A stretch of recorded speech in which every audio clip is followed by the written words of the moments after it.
Hey, yeah, good morning. My name's Caleb Carlson. My co-host Joe Schwartzbauer. We're both in the Minneapolis and St. Paul market of Minnesota. Um, both elite agents, both run teams, both still produce, both try to sell a lot of homes. And today we're just going to give a couple strategies of ways you can jumpstart your business in the spring and or have a better year or hit your goals. Um, John, since we were talking with you earlier, I'm definitely going to put you on the spot a little bit in this video later. Ask you what your goals are, what you're doing.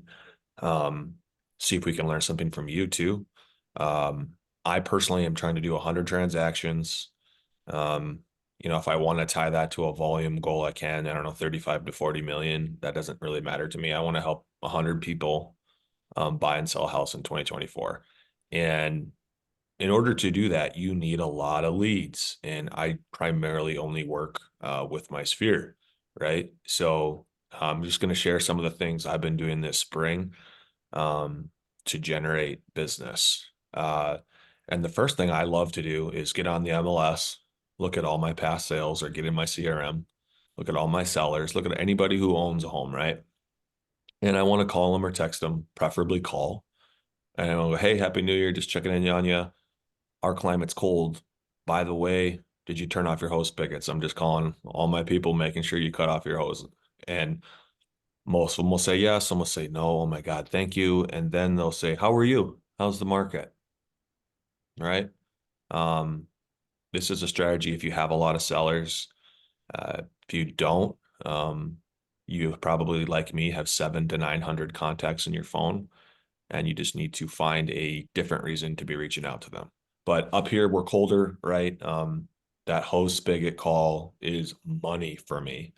Um, Another thing I like to do with it is I like to do the waterfall method, where I'll call 5 people Monday, 4 people Tuesday, 3 people Wednesday, 2 people Thursday, 1 person Friday, right? And if I don't make enough calls, I can just roll them to the next day. Um, Super attainable, super achievable. Um, and not in my mind, it won't take you that long either, right? Everybody likes the busy card. But that's my first, tip, to get yourself started in the spring. Figure out who your potential sellers or trade ups might be, because a lot of times we don't know, right? You don't know unless they tell you or you ask them. Um, Questions, comments, concerns, Joe, John, I anybody else? I love. I think that's absolutely phenomenal. It's we need to be in touch with our people. It's easy. There's so many reasons that you can call your past clients, the sellers, anybody that you know. They don't have to be a past client and a true seller. This can be somebody else that you just know owns a home. This is your sphere of influence. Check out Mhm. building your sphere of influence, building that list of people, get them into your CRM. Make sure you have a plan. If you don't have a plan within your CRM to follow up with people, I struggled with this for a long time. We've got a phenomenal one. I'm happy to share kind of the outline of what we do for those folks and the number of touches that we do and that type of thing. Handwritten notes are absolutely huge. It's something that I've always wanted to do, and we're just ordering a bunch of little Nice. hand cards. So we're gonna start doing that one. Here is for anybody that wants our information, wants to reach out to us. Feel free, reach out, take a quick screen capture of this anyway, so you know where to find us. But if anybody does want that sphere campaign list, how to reach out to them, the timelines, all of that, I'm happy to send. Just shoot me an email, anything like that. I think that's I think a that's a great idea with the mailers. And you could even use the waterfall method for that too, right? 5 on Monday, 4 on Tuesday. Um, Another thing that a couple agents on my team do, well, this time of year, January, maybe a little slower, take all your past sales and figure out the anniversary date for those, and then write all your cards. Hey, happy X amount years in your home. Hope you're doing well, Caleb, right? And you write them all, right? Let's say it's 100 homes. So you had 100 seller clients, right? You write them all the first week of January, and then you sticky note when you want to put them in the mail. And as their anniversary pops up, you send them a letter. And, who doesn't like that very soft touch? Probably take you a couple hours max to write all those. And then you have one strong touch, in my opinion, for your whole year planned out. So yeah, Awesome. handwritten cards, super good idea. Super good idea, Joe. So Stephanie, Brandy, Jackie, which market are you guys in? I'd love to hear, we were talking prior to even coming on live with this of what our market is looking like right now. We're in Minnesota. Things are starting to heat up here a lot as the temperatures fall, actually, which is surprising. It seems that we are getting a much earlier spring market than we've ever seen before here. Seasonality, typically we always say, spring market starts after the confetti flies at the Super Bowl is what we've said for years, but it seems to be starting right now. So I'd love to hear what's going on in your local markets. Hey there, Stephanie Fetcher here with my husband Chris. We are North Dallas, Texas, and we don't have a whole lot of seasonality because we have typically really good weather year round. But we're about to have a potential freeze that may last a couple of days, which is our winter, if you will.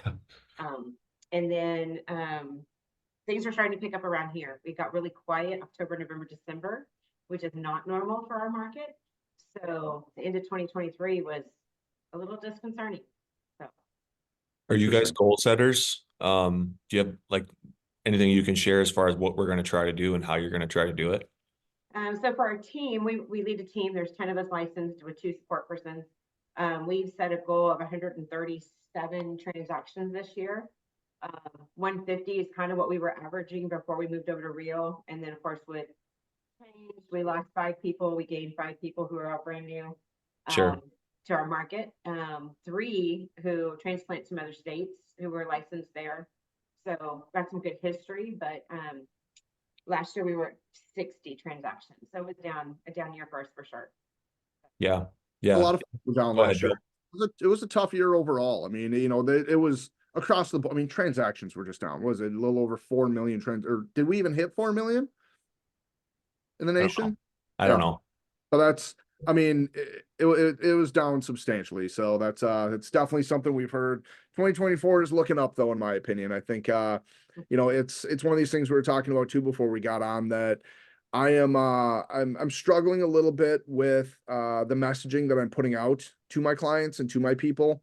I'm hearing a lot of real estate agents, seeing a lot of posts about, hey, interest rates are going down, interest rates are going down. We've been in this position previously.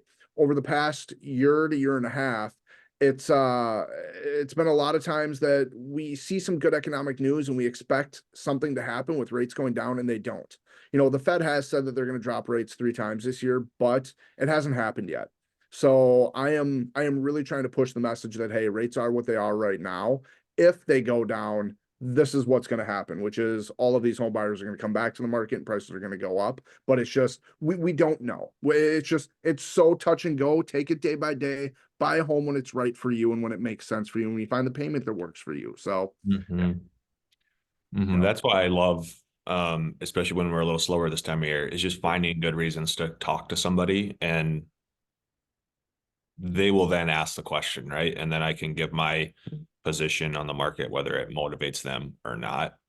For 137 deals, obviously then you guys, if you're working backwards, you guys have X amount of contacts, right, that you're trying to make if you're reverse engineering it.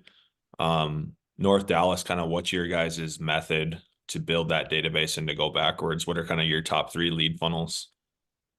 So each of our agents, we really work on teaching them how to work their SOI and referral business. That's how Chris and I built our business starting in 06. And why spend more money on lead so pour it into the people who already know, like, and trust you. And so that's number 1. Which you can say too, I think we're way down. 4 of us. we're losing a little audio there. Not quite able to hear anything. Yeah, I can't. I have this wonderful microphone that doesn't like his voice. It doesn't, unless I like right on top. There, now we go. We got you. That we were down in transactions. It was really about 4 of us who did all of those transactions. 4 of us who have an SOI, and keep in touch with them. So that's pretty much where things were coming from last year, was SOI making moves or making referrals. So Mhm. train the others that, hey, look, this is where it's coming from. And part is just we're trying to help transplant who are new to our team. They're experienced agents and they know how to work with an SOI, but they don't have one here. Making those connections with our former SOI to let them know, hey, I'm here now. One of them's actually got referral out to here already. And then activities to get involved in to grow their SOI. Mhm. Yeah, that's huge. When I was a transplant in our market, I moved here, didn't know anybody, and it was open houses, door knocks. You know, for me, I loved playing basketball, right? So I was in every league and talking to every single buddy there, right? Those are those things that you just need to do. And it takes 1 to 2 years to get going, but if you're diligent about it, um, you know, you can make it, right? I always say if I can do it, anybody can do it. Um, Joe knows a lot of my story is 40 contacts a day, every day, right? And I did that for years. And, you know, if you already have that sphere, if you're, you know, in your market where you've grown up or where you've lived for 10 years, right? You have a sphere. Now you just need to creatively find ways to contact them.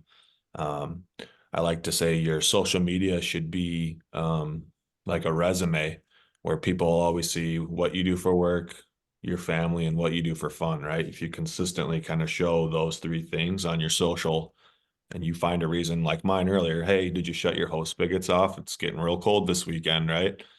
Um, they know you're in real estate and they'll likely ask you a couple questions since you're asking them, oh, well, I have in how's the family, blah, blah, blah. They're going to say it back. So yeah, building that sphere and then finding those good reasons to contact. I'm going to put John on the spot. Anything you like to do unique to you, unique to your market, your niche, to kind of reach out to people in a non, hey, you want to buy or sell your house this year type thing? You're muted, brother. Sorry. Sorry about that. No, Yeah. one of my there's a the answer that I always answer when I have this, and it's Snapchat. Like a lot of people use Snapchat as just like, I don't know for what reason, but I just engage in Snapchat kind of constantly. I don't, for whatever reason, Instagram kind of boggles my mind. So I use Snapchat quite a bit. I put a lot of like when I'm at house showings, just quick, like 8 second, like, you know, you have your pencil sharpener deal. Yeah. I have like laundry shoots, and I like down like just little silly stuff like that. And then forgive me, but there's the lights that are rounded and have like a little look kind of like a nipple in front. So that's kind of another one of my go-to things. Just keep it light and keep it silly. And generally, I'm not doing that to garner leads, but it just get exposure, right? So I think Snapchat's one of those passive things where I always say someone has to go click on your thing. You know, it's not just on their feed or the algorithm, because sometimes with Insta or Face, it's like you feel like someone's posting like 3, 4, 5 times a day. You're like, I'm sick of Joe or I'm sick of Caleb, right? Mm-hmm. Whereas Snapchat, that's not the case. But that's my traditional method. And I'd say last year I probably got serious meetings, maybe 3 or 4 of my 36 transaction, 3 or 4 is, I'd say, a decent little, you know, niche, right? So the other thing that Sarah and I have going into this year is a new website. So with Luxury Presence, we're going to try and leverage some pay-per-click or some type of funneling system through a new website. So that's my kind of trusty go-to and maybe our new for the new year. I have a follow-up question for you. I used to do Snapchat. All my friends are on Snapchat. I kind of stopped doing it 4 or 5 years ago. If you were going to give me advice on more specifically, other than use it, like what is it? You're more precise. Are you just putting it on your story? Are you blasting it to all your friends?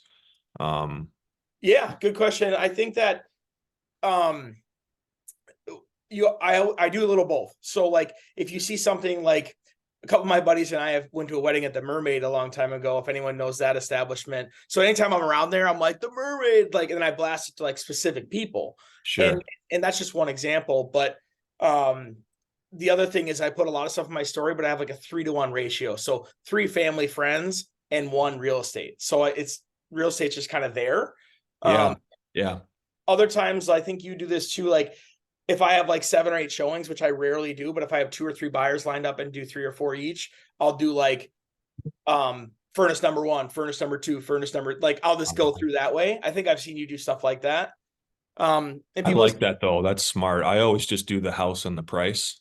yeah, just mix But it up. You know, garage, it's silly, like doorknobs, lock boxes. I do that probably twice a month, just something like that whenever I have a heavy day. I think it's just like I said before, exposure without like, you know, overdoing it. hey, it's me. Do you want to buy or sell a house? Like I can't stand that stuff, I right? hardly ever do those, and you do a pretty good job at some of that stuff. So I just haven't tried that yet. No, I mean, I think what the way you do it is what I like to do more, where you're passively showing people you're in real estate, and then obviously family's number one, and then you know whatever your hobby is, maybe you do some of that in there too. And then I just think it makes it easier for people to know, like, and trust you without speaking to you yet. yeah, it Um, humanizes you definitely. And Yep. I think, like, for instance, we have Beth on here, someone who's in our market, but not at real. I really genuinely believe, like, when she has a good listing or something, I'd comment them like, that's awesome. Like, you know, also being genuine with the way you operate on social I think is a big deal. Like, I want all of us to do really well. And I know you feel the same way. Yeah, yeah, it's fantastic. It's ridiculous how many people aren't just interested in being friendly. And I mean, I just won an offer because the agent straight up told me like it's really close. The other guy's mean. I'm gonna tell my clients to work with you, Yep. right? So yeah, making those agent to agent connections, whether you're in the brokerage or not, right? We don't like that's not as important as working hard and being kind, I guess, to take the real method. But Yep. I've been True. thinking about Snapchat, man. It's just another dang platform for me to get going on. But I know a lot of my friends' family sphere of influence is on it. Um, So social media is important. I mean, it's something that there's not a lot of agents out there that are getting all of their business from socials. And I think it's something that a lot of us spend a lot of time on. Some people spend too much time on it without a doubt. But yeah, there is that social proof aspect of it that people Google you. Anytime you get a new lead, you know, you go on a listing appointment, somebody you don't know, they're going to Google you. And a lot of these social platforms are what pops up. If you are a secret agent and you're not posting about the fact that you are active in real estate and you are out there doing things, you know, they may not work with you.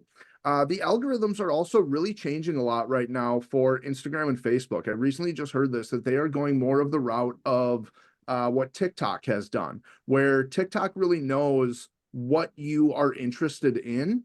So they are showing a lot more, especially in Instagram Reels and Facebook Reels, a lot more about the things that you're interested in from people you do not follow.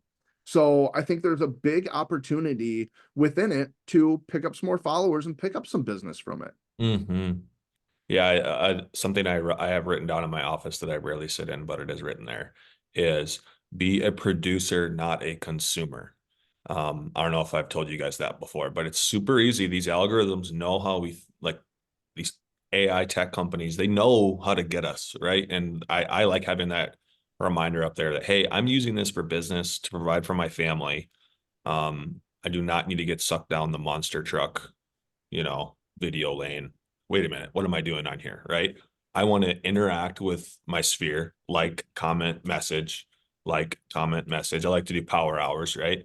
And then also like gives them something also if possible to like, comment, message on.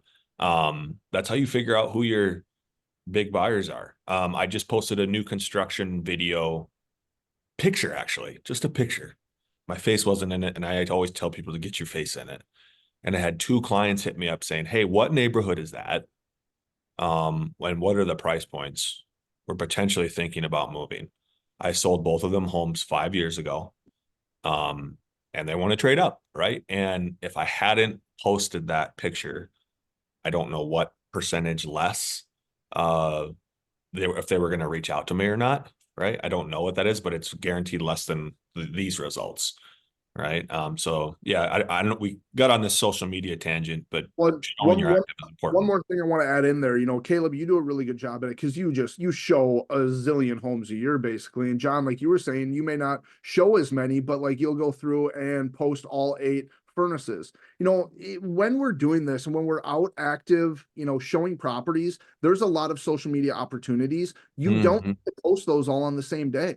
There's no reason that you can't spread those out and give yourself a week's worth of content with them. It doesn't all need to be at once. And I think that's something that is very difficult about social media, that it needs to be in the now, but it really doesn't. Spread that stuff out, have an album on your phone where you're just saving those social media Yeah, moments. stack them up for sure. Something I want to talk about with spring market. Spring market gets busy. Time management. Caleb, you are one in particular that you sell a lot of homes, man. You got a goal of selling 100 homes this year. That takes a lot of time and a lot of effort. I would love to learn more about your time management. What does your time blocking look like? Do you keep a set schedule? How are you keeping everything in order to make sure that essentially you can get everything done in the 24 hours that we have? Yeah, I'll kind of give you some tidbits. I'm like a paper napkin guy versus like really clean planning, but I am a paper napkin guy. When I hit about 50 to 60 deals per year is when I was like, like I have to have an assistant. I had a full head of hair like you still, but it was thinning. So I needed an assistant. I was going crazy. So that's one of my blocks is I have an assistant. When I need something, she knows everything. I ask her, boom. Thing number two, working with, 15 to 20 buyers at a time. I think the most sellers I've ever had at a time is 8. So I've never really felt the pressure on the sell side yet. But working with 15 to 20 buyers, I have a conversation with them is, hey, I'm very busy. You guys are super important to me. I don't want to miss anything. So emails are fine. Calls are fine. Texting works best for me if you want the quickest responses. So I train as many of my clients as possible. If possible, I want you to text me. And if you're an email person, have the same conversation with email. If you're a phone call person, have the same conversation with phone call. Right. So that helps me quite a bit too. I clean my inbox. I clean my inbox every day if possible. I don't get it to 0, but I get all the tasks I believe I can achieve. I get those done as well. Social media, I try to make sure I post 3 to 5 posts or videos per week. I do not use a business page. I make it personal. I do a personal page. And I do on Instagram, but Facebook, we're talking here. I don't use a Facebook business page. I think they're garbage. The other thing I was going to say is I try to take a picture at every single house I show. And I try to post that. And as John mentioned, if you don't follow me on social media, some of the unique things I try to do is if I find a pencil sharpener, I always take a picture of it and post it. If I see any live, laugh, love decor or stencils, I always try to take a picture of that and, usually comment hate, because I cannot stand Hobby Lobby decor, right? Go follow Caleb. For anyone that's not, go follow him. His Instagram is phenomenal. I always love it. He does such an amazing job at it, and it is never salesy. So screen capture That's this. my style, right? I don't like being salesy, and my clients don't like being sold most of the time, right? So my style is always, how do I show them I'm active, and an expert in the market, and throw a little humor in there, right? Because I'm not going to, be that agent where, hey, just sold another one, like a lot of people tell me I'm an idiot, but I never, ever, ever take a sold photo, or excuse me, post it. Never, ever, ever. I'll never post it. I take it, give it to my clients. If they want to post it, they 100% can. Many people disagree with me on that, but that's just what's always worked for me and for my conscience. And if they post it and tag me, I'll 1000% share it. You do a But nice job. You post like once a month of what you have under correct, contract and what you've sold, and it's just an image of all of those houses. It's a correct, still image. It's sometimes 3 pages long because you do so much damn business, but correct. it's a phenomenal post. That was something I started doing 2 years ago because I hated posting sold photos. It just didn't go with my heart, right? And a couple of different mastermind groups were saying, hey, here's the deal though. People need to know you're very active, busy, and successful. So you need to figure out a way to do it.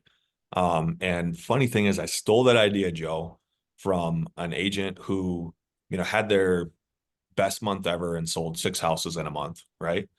And posted something like that.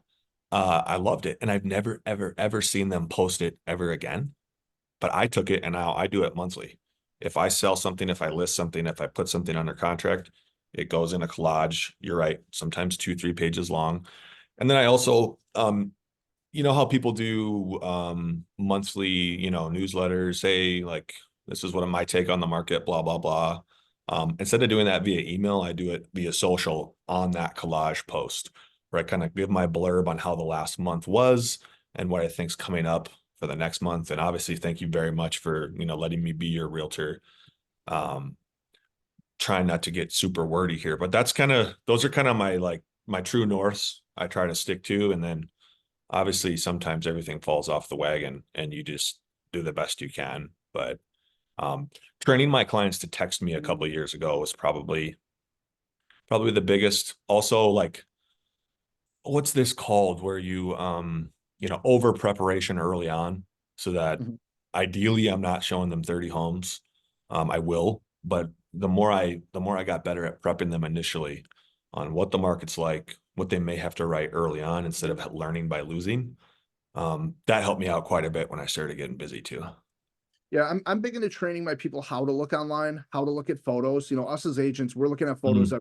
We see photos a lot differently than the general public sees those. We are looking at a lot different things. They're seeing the overall photo and the prettiness of it. My eyes are going to the flooring that's the super cheap laminate flooring that you can see seams in it. They are not seeing those things. We can see the short little baseboards that obviously look painted and are just like not in great shape and that type of thing. We're seeing the old cabinets that were just painted. So it's yeah, you can almost smell the photos now, Austin. That's absolutely right. I mean, it's one of these things that the more we can train our clients on how to help us be productive for them, that's a huge portion of time management. We don't want to show them the wrong home while the right home is selling, essentially. So I Mhm. think it's very, very important to make sure that we are teaching them the right ways to be searching for homes. Mhm. Yeah. Yep. And none of this matters if you don't build up a massive following. And I'm not saying followers on social media. I'm just saying your sphere, right? You have to build it up. And I think social media just is kind of a cheat code. 'Cause so many people are on there. If you're an email guy or gal, that's great. Grab everyone's email, blast them, do what you're going to do there, newsletters, whatever. But you have to build something up. Even if it's, John's PPC leads off his new website, right? Like, put some money there and get them in there and then start contacting them.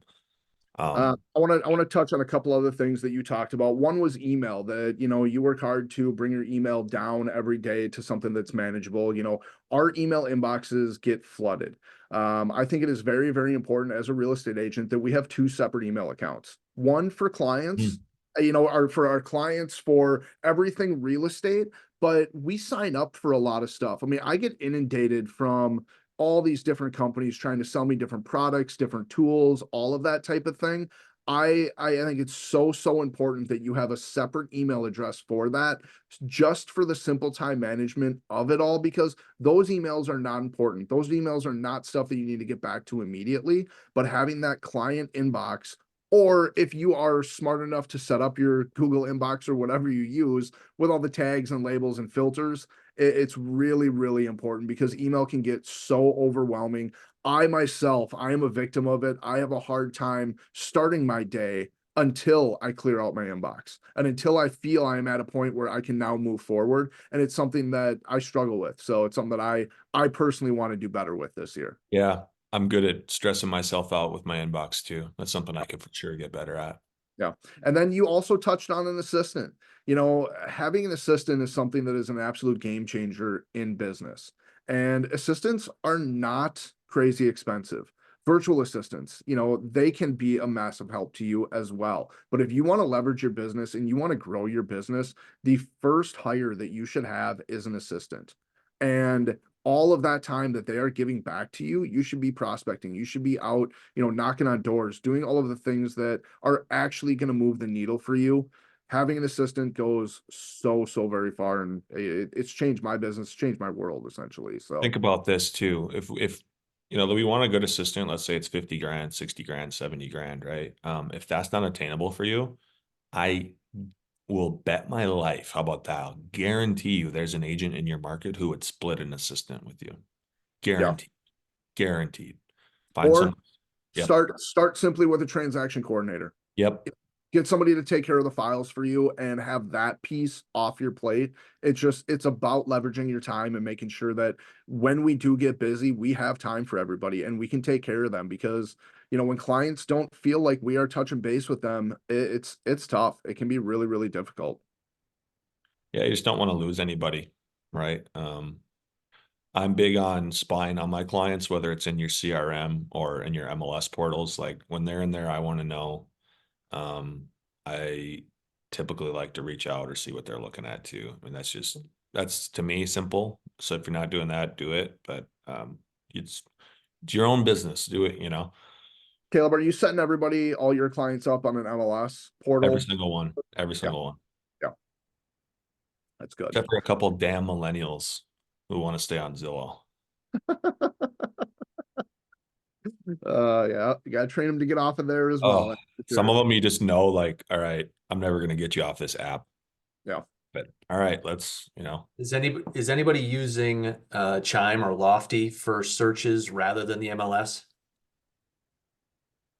I haven't found the proper functionality for it. It just doesn't seem to have the same capabilities for searches. Stephanie, can you share? Yeah. Yeah, we use it for our team because we tell them that everything needs to happen within Lofty, and so they set up their searches, they do their communication, everything happens in Lofty. If it doesn't happen there, then not. And they are able to set up searches. We usually use Sierra discover Lofty this year, and we found its search capabilities more robust than Sierra was. And Sierra's more expensive too, right? I mean, this is way cheaper on the cost side of things. Yeah, So Sierra you was more moved away expensive from as well. Sierra into Lofty? I'm sorry, the question, Did you say you moved away from Sierra into Lofty, or? yes. Okay. The quick rundown of that is basically Sierra used to offer, we had them for years and years. And when they sold like a year and a half or so ago, the customer service went way down and I couldn't get through to somebody if there was a glitch that needed to be taken care of, whereas I used to be able to do the same day. Now it might take 3 or 4 days for something to get taken care of. So that was frustrating. And then Lofty was a good buy for us. And the team has adapted. Excuse me, sorry. The team has adapted to it well. One thing that could be the difference, being as robust as an MLS, that there are a few things they're lacking, but what we found in the past is just that some of the people that we've talked with around the country, what your MLS will go ahead and feed out limits you to what you can do with it. Mm-hmm. And I think at this point, our MLS is doing very good connecting so many still. Yeah, I mean, I think it's, if it's finding the system that works for you. I'm a big believer in keeping everything within a CRM whenever possible. But if you're not happy with the search that's in it, I think all of our local MLSs have a very good search tool. And if you're going to set anybody up on something, the absolute best data that there is directly from the MLS. It's not missing anything essentially. Where something could possibly miss due to however things are set up within a CRM. So I am a big believer on, using what works for you, using what makes sense for you. But if you can keep people directly in that CRM, it is a great way, because then you get the notifications, up to the minute of, hey, they just looked at a property 3 times. They just, clicked on that type of thing. So that is huge. It's a really big portion of my business. Speed to lead used to be something that was so huge in the real estate industry. Now with all the chat bots and just with the way people are connected, speed to lead doesn't really seem to be as big of an issue. It's more about speed to response, in my opinion. So you've made the initial connection with them, but now they're reaching out again. How quickly are you getting back to them? You know, you get the notification that, hey, they're online right now searching. Perfect time for you to pick up the phone and reach out to them because they are in that mindset of looking for a home at that moment. They just clicked on one, they just hearted one. Get on the phone, touch base with them. A lot of CRMs are really, really great about giving you those types of notifications. Yeah, I like that, Joe. I like speed to the answer or speed to Right. whatever they wanted, right? When you get people something as fast as they could type it into Google and search, when it's like that same kind of, people love and appreciate that. Yes. Love and appreciate that. All right. Something else I kind of want to touch on is, you know, in the spring market with a lot of the changes is just simply staying informed and, you know, understanding your local market. Here in Minnesota, we've got InfoSparks. It's a once a month type of deal that comes out with, you know, the property stats and everything, you know, days on market, all of this type of stuff. You know, what is our median sale price, all of that. For me, it is something that is really, really important to stay on top of. I'm a big believer in the knowledge broker type of a positioning where the more you know, the more educated that you are, the easier you can speak confidently about what is currently going on in the market. You know, we are the professional. The people we work with, they're not real estate professionals. They are looking at us like a doctor, a lawyer, a dentist, whatever, that we need to know exactly what is going on in our area and know those stats, know those numbers. So it is really important. It's part of what we do with my team. You know, every month, basically on the first of the month, depending if it's a weekday or not, we go over those stats. And I push it for the first multiple weeks of the month that everybody knows those and understands exactly what the median sale price is in the Twin Cities market. You know, how long is days on market right now? Being able to spew that off essentially at a tour when you're walking through a home with someone goes a long ways in building that trust and confidence in you as an agent that you know what's going on. Is, you know, simple things also like Mortgage News Daily, the app on your phone. It's a super easy app. It's national numbers, but it's a great thing to be able to pull up. You know, somebody's asking you what are the rates at. You know, I know right now they're at 6.78 nationally. I just looked this morning. That's where they're at. You know, it's great to be able to give people those numbers. Now, every market is a little bit different, but here's what we're looking at nationally. You know, let me put you in touch with my lender and he can tell you exactly what the numbers are at today in our local market. I know we're below that here. Instead of closing this morning that they close at 6.1. You know, it's they're all over the board depending on where you're at, but knowing the numbers I think is very, very important. Even if you don't know those exact numbers, knowing the change, right? Yeah. Rates, yeah, nationally dropped a quarter, right? Or yeah, listings in our market, you know, I don't know exactly how many we have, but I do know we're down 10% year over year, month over month. Yeah. That's good. I don't do enough of that. Yeah, there's just so Well, much to know, again, right? Like, again, this goes back to you do what makes sense for you and what, you know, right. obviously what you're doing, Caleb, is working for you. It's finding what works for you and leaning into it. Mm-hmm. Yeah.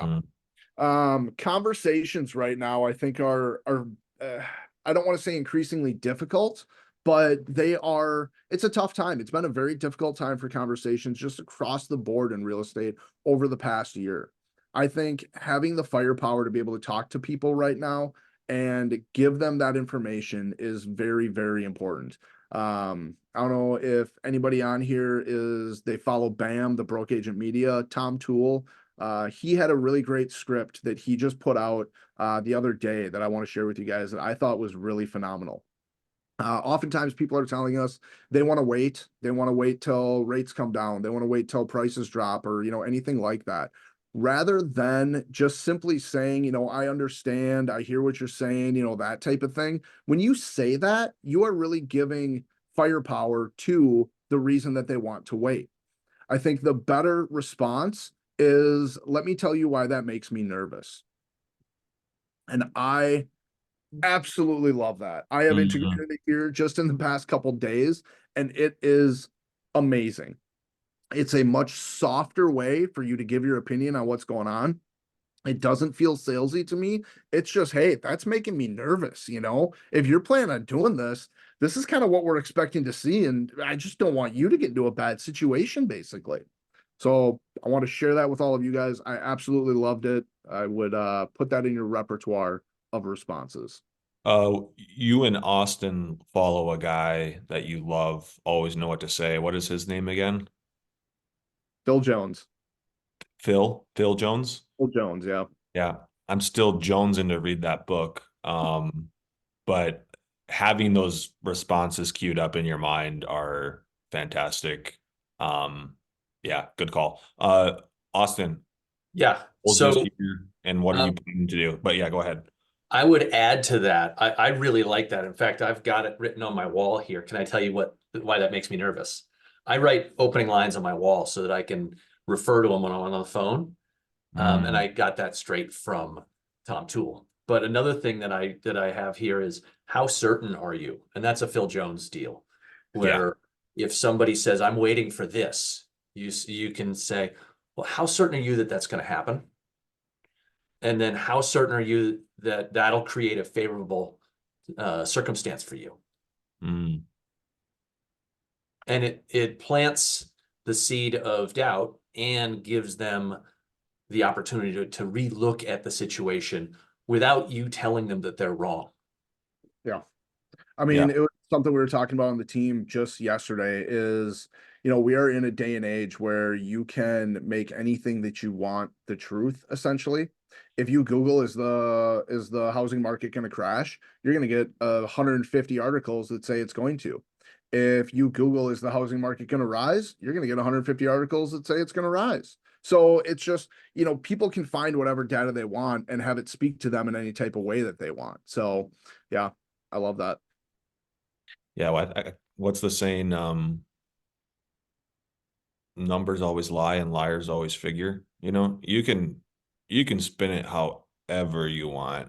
Let's just get it back to your core values, right? And how you actually want to, help people buy and sell real estate. But Austin, I was asking you, um, goals this year and then one tip that you're going to do to kind of make sure you achieve your goals. Goals this year are 60 sales. And one thing I'm going to do and I'm committed to doing is anything that I ask a team member to do, I've got to be willing to do that myself. So Caitlin, who's on our team, is going to knock doors for 100 hours this year. And in order to back her up, I'm going to do the same. We're not going to knock doors together, but I'm going to match her effort on that. It's fantastic leadership, Austin. Working on it. Really solid. Being a better leader every day is it's a tough thing sometimes. Being ahead of a team is a very difficult position to be in.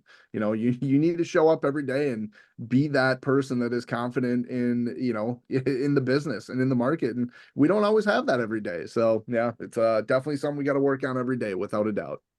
We can't keep somebody accountable if we're not willing to be accountable as well. 100%. I love it. You should run for president. Anybody else want to share? We're kind of winding down here. Anybody else want to share? Hey, what are your goals this year? What's a tip that we can learn from or do? Anybody else willing to open up? Can I say something? Go for it, Sam. Yeah. Hey, I'm Sam Silver over in Santa Clarita, California. I want to actually, I'm putting together a list of lawyers to send out what's called a lawyer letter right now. And my goal is to send out 50 of them to connect and to collaborate with them to get business.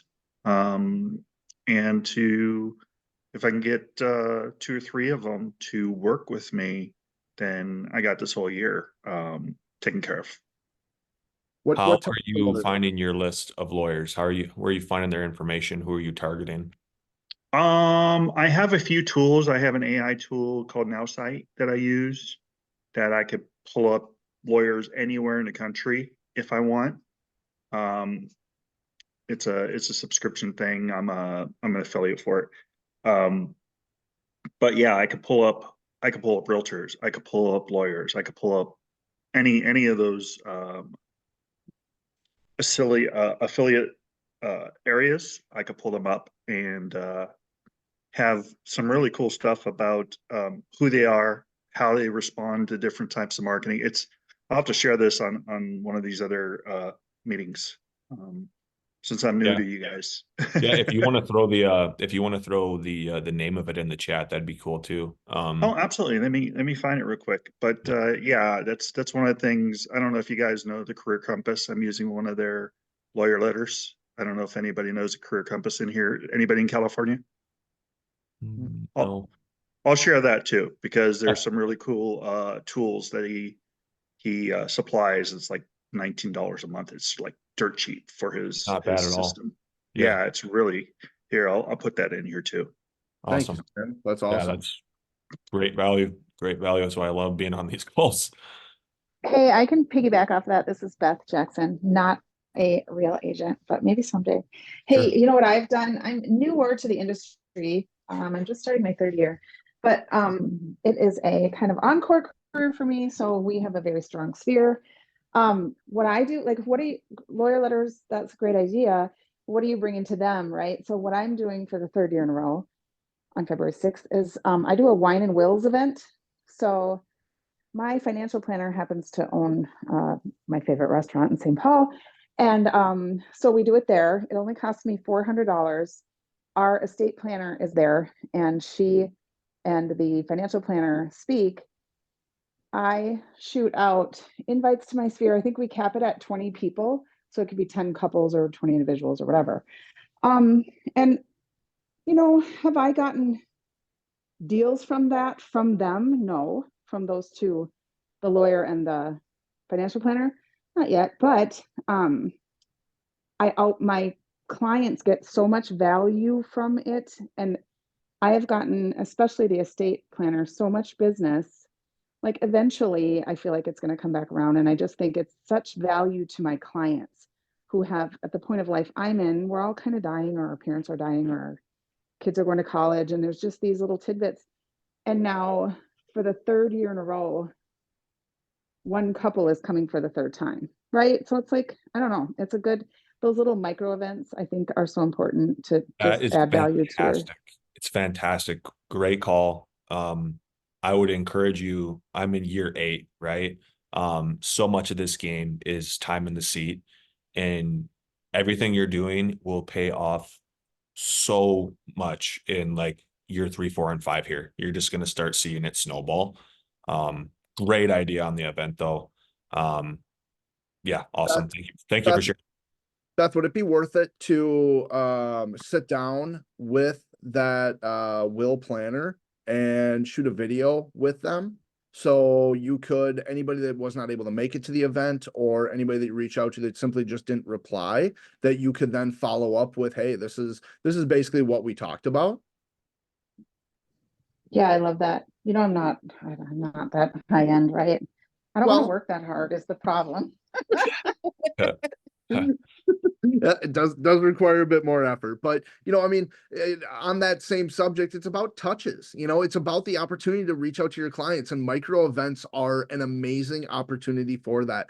Find some type of an event that you can only bring a couple people to, 10 people max. It is an opportunity for you that if that event is on a specific day and at a specific time, the chances of your people being available is pretty low. But now this is a reason for you to reach out to them and invite them. And that's what our clients want. They want to hear from us. They do. As much as, like, you know, sometimes we don't think they want to hear from us. If you're bringing value and inviting them to something, they want to feel that. They want to know that you are thinking about them. Everyone loves exclusivity too. There's an agent in our market who absolutely crushes it. And he does, you know, monthly or quarterly brunches that are invite only. And he basically teaches his clients to become friends, right? So instead of always him being the, you know, he creates a culture and creates a group, and you know, they go to the country club or wherever else, somewhere fancy, somewhere nicer, somewhere newer. Like, hey, you sent me a referral. You're in the insurance business. One of my other clients is a banker. He sent me a referral too. How about the 3 of us go grab X, Y, or Z, right? Like those little exclusivity things are massive for your A's, your people that consistently refer you. Yeah, call through your A's first, then go to your B's, C's, D's. Yeah. Yep. And then if And it's not full, throw it on your social media. yep. Something that I just saw on social media just recently was a closing gift. I personally have kind of fallen off with my closing gifts. I kind of feel my service is enough sometimes, and I haven't done a lot of closing gifts recently. This closing gift that this gal was talking about, does everybody know Vouv champagne? Kind of the most popular champagne out there, basically. What this agent does, and now I got to imagine he's in a bit higher of a price point type of an area, but what he would do is he would go to Costco and he would buy a case of Vouv. So 12 bottles. And that was a closing gift. And yeah, this is a $550, $600 type of a closing gift.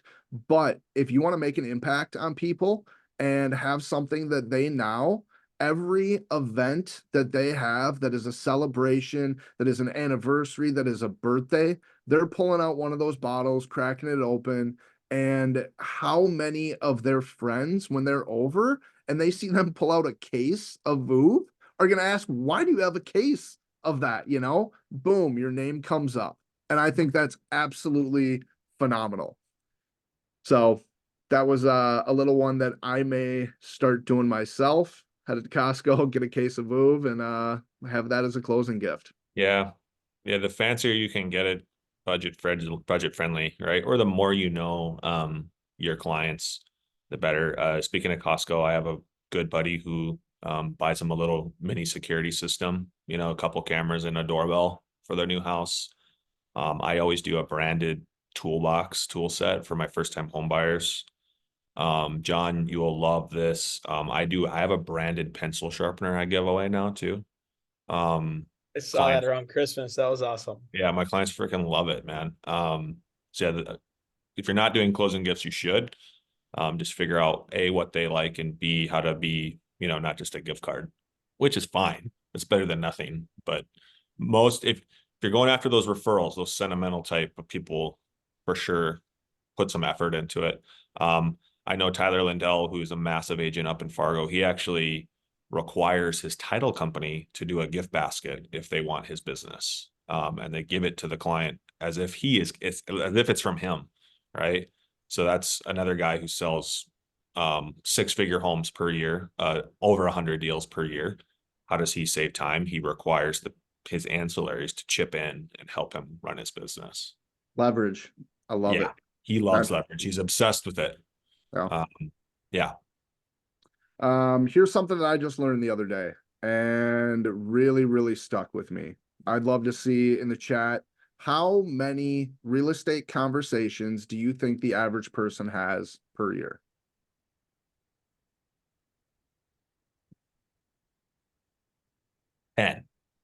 Or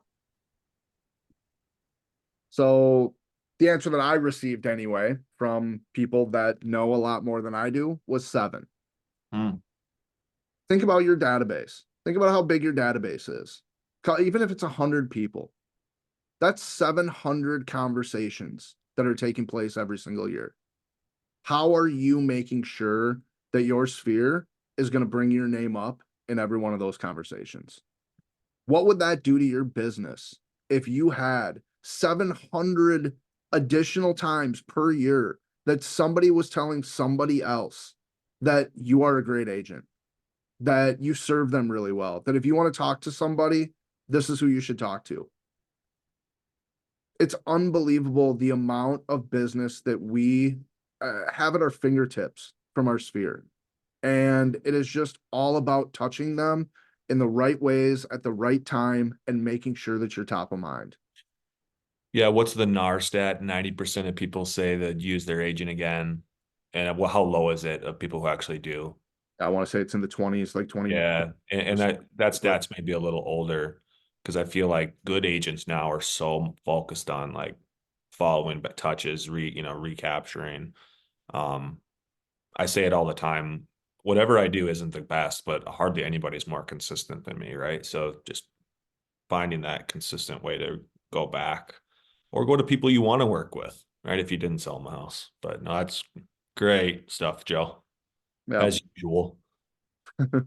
If you want to grow your business, it's right there in front of us. Our spheres are all a lot bigger than we think they are too. You know, Ninja Selling has a great, I think you can Google it, Ninja Selling sphere builder list. and it is going to give you a PDF that just helps you to know who your sphere is. It is that barista that you see every single day. It is your dentist. It is your doctor. It is all of these people that you don't really think are your sphere, but they are impactful in your life. They know who you are. You know who they are. Make sure that your name is the one that comes up in those real estate conversations. Sam just dropped something From in- yesterday, I dropped it from Sharon. He was sharing something on I don't know if everyone made that to the meeting yesterday. It was amazing. He shared this in the meeting and he was telling people, get on your Google and just send it out. Yeah, don't I've be been- afraid to be a savage. If the message aligns with your core values, send it. You know what? The worst case, you lose two people who probably weren't going to work with you in the first place, right? I've been sending 15 of those a day, and generally we'll get 3 responses a day. Yeah, send me a valuation of the home. And most of the time they're not going to be sellers, but you might learn that they're sellers next year, or Right. that, you can also tell them, here's how much you gained in the value of your home, and they're going to be so happy about it they'll tell somebody else, hey, my agent helped me to gain this. That's one of those 7 conversations that's going to happen because they're jacked that oh wow, my house is worth 50K more or whatever, right? Like, yeah, provide value. CMA a Yeah, month. that was a gold nugget from yesterday, guys. Everybody. awesome.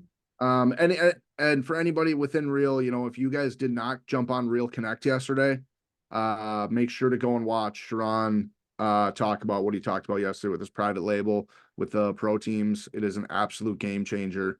Our stock jumped very, very nice earlier today. It's still up quite a bit. I think we're up 15% or something like that just today. So Real's changing the game here, and it's pretty impressive. All right, you guys. This was good.